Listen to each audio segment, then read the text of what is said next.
The conclusion of the NBA Finals has triggered a wave of trades around the league as teams are beginning to gear up for next season's championship run. The NFL's fan-favorite show Hard Knocks documents one team as they prepare for the season during training camp. This year, the NFL heads to the Big Apple, where they'll join Aaron Rodgers and his new team, the New York Jets. UFC 289 is right around the corner, and although the event is headlined by a UFC title bout, there's another fight on the card that has been drawing the attention of fans. UFC 290 has concluded, and let me tell you, this card was phenomenal.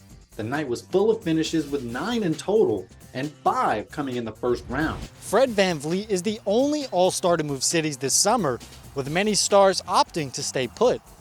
Unlike the Rockets, other teams around the league seem to be investing in-house rather than exploring this year's free agency pool.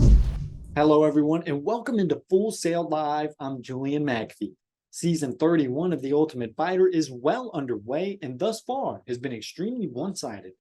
Although he may be the biggest superstar in UFC history, Conor McGregor's second coaching run on Tough has been a huge disappointment. So far, McGregor's opponent Michael Chandler has coached his team of veterans to a 5-0 record. Team Chandler looked to make it 6 in a row as Kurt Hollabaugh took on Conor's #1 lightweight prospect, Lee Hammond. Hammond started the fight strong, landing some big shots and controlling the grappling situations. It seemed like Team McGregor would finally get their first win, but Kurt Hollabaugh proved to be an absolute gamer, finishing Hammond in the second round with a guillotine choke. McGregor's group of young prospects has been outclassed and outmatched by Chandler's assembly of UFC vets.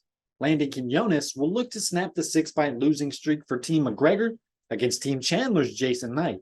That's not the only fight fans are looking forward to, though, as UFC 290 has finally arrived and it is loaded. The main event will feature UFC featherweight champion Alexander Volkanovski defending his title for a 5th time against interim champ Yair Rodriguez. There's a saying in the fight game that styles make fights, and this matchup stylistically is extremely intriguing. Although Volkanovski is undefeated at featherweight in the UFC, Rodriguez believes his unique skill set will be too much to handle.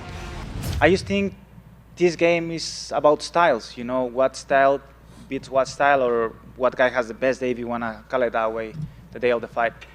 I just think it's going to be really difficult for him to beat me.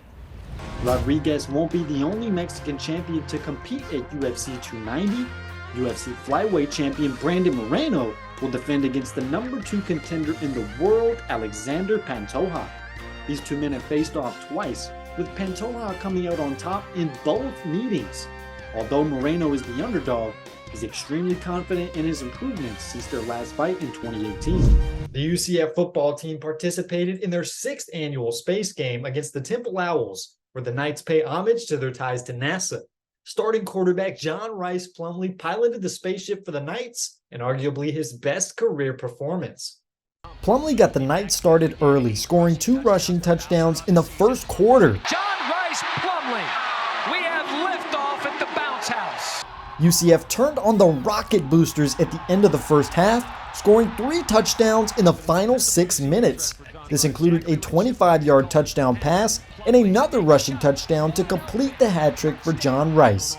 The Knights went into the half with a 35-13 lead, and head coach Gus Malzahn was well aware of Plumlee's impact. You know, he has the ability to extend plays, and you know, the touchdown run right there before half, I mean, that was kind of a naked right there, and he found a way to get in. He's a great competitor. You know, he played his best game tonight. It was more of the same in the third quarter as Plumlee went 5 for 5 with 3 touchdown passes before being pulled from the game. Although he led the way, accounting for 7 touchdowns and over 400 total yards, John Rice gave all the glory to his teammates for their 70-13 victory. I think it's easy to say, hey, John Rice has gotten a ton better, you know, but I think when everybody executes, as far as O-line, running backs, wide receivers, it makes me look good.